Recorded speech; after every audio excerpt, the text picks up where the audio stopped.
British people is an instruction that must be delivered. It was not a decision that was taken lightly, not least because so many things were said by so many different organisations about the significance of this decision.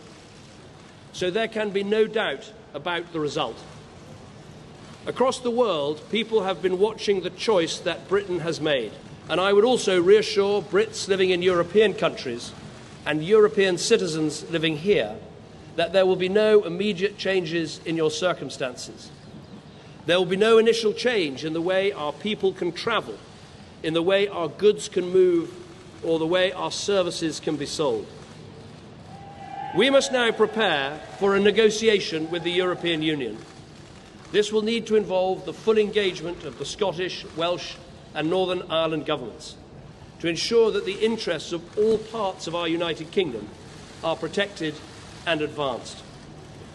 But above all, this will require strong, determined and committed leadership. I'm very proud and very honoured to have been Prime Minister of this country for 6 years.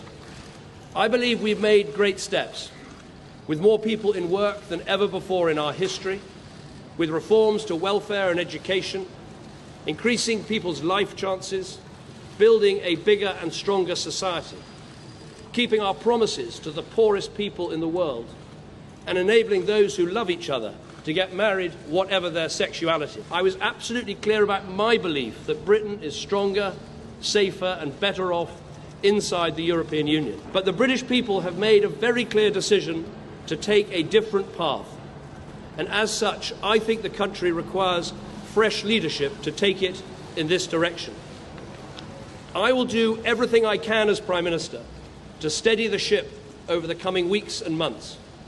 But I do not think it would be right for me to try to be the captain that steers our country to its next destination. This is not a decision I've taken lightly, but I do believe it's in the national interest to have a period of stability and then the new leadership required.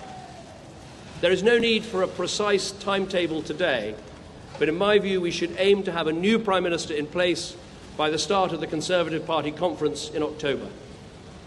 Delivering stability will be important, and I will continue in post as Prime Minister with my Cabinet for the next 3 months. And I've spoken to Her Majesty the Queen this morning to advise her of the steps that I'm taking. A negotiation with the European Union will need to begin under a new Prime Minister. And I think it's right that this new Prime Minister takes the decision about when to trigger Article 50 and start the formal and legal process of leaving the EU.